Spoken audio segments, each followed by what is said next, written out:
L'homme ne vivra pas de pain seulement, mais de toute parole qui sort de la bouche de Dieu.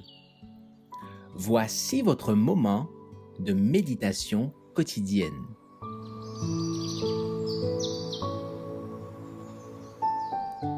Maranatha.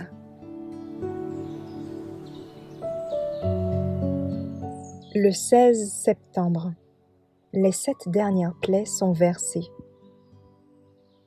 Et j'entendis une voix forte qui venait du temple et qui disait aux 7 anges, « Allez et versez sur la terre les 7 coupes de la colère de Dieu. » Apocalypse 16, verset 1. Dès que Christ n'intercédera plus dans le sanctuaire, le vin de la colère de Dieu, dont sont menacés les adorateurs de la bête et de son image, et ceux qui reçoivent sa marque, leur sera versé. Les plaies dont souffrit l'Égypte quand Dieu était sur le point d'en faire sortir son peuple étaient de même nature que celles plus terribles et plus universelles qui fondront sur le monde avant la délivrance finale du peuple de Dieu.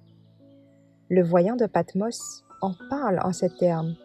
Un ulcère malin et douloureux frappa les hommes qui avaient la marque de la bête et qui adoraient son image. Et la mer devint du sang, comme celui d'un mort, et tout être vivant mourut. Tout ce qui était dans la mer, les fleuves et les sources d'eau devinrent du sang. Quelque terribles que soient les fléaux, ils sont justifiés. L'ange de Dieu fait cette proclamation. Tu es juste, tu es saint, parce que tu as exercé ce jugement, car ils ont versé le sang des saints et des prophètes, et tu leur as donné du sang à boire, ils en sont dignes. Apocalypse 16, versets 2 à 6. En condamnant à mort le peuple de Dieu, ils se sont rendus coupables de son sang aussi réellement que s'ils l'avaient versé. Dans la plaie suivante, le pouvoir est donné au soleil de brûler les hommes par le feu, et les hommes furent brûlés par une grande chaleur. Apocalypse 16, verset 8.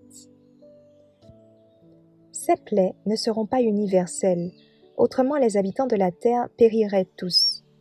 Elles compteront toutefois parmi les plus terribles qui aient frappé les mortels. Tous les fléaux dont les hommes ont souffert avant la fin du temps de grâce ont été mélangés de miséricorde. Le sang de Jésus offert en leur faveur a toujours préservé les méchants du juste salaire de leur iniquité. Mais sous les plaies finales, la colère de Dieu sera versée sans pitié. Les foudres de la colère de Dieu vont bientôt tomber, et quand il commencera à châtier les transgresseurs, il n'y aura pas de trêve jusqu'à la fin.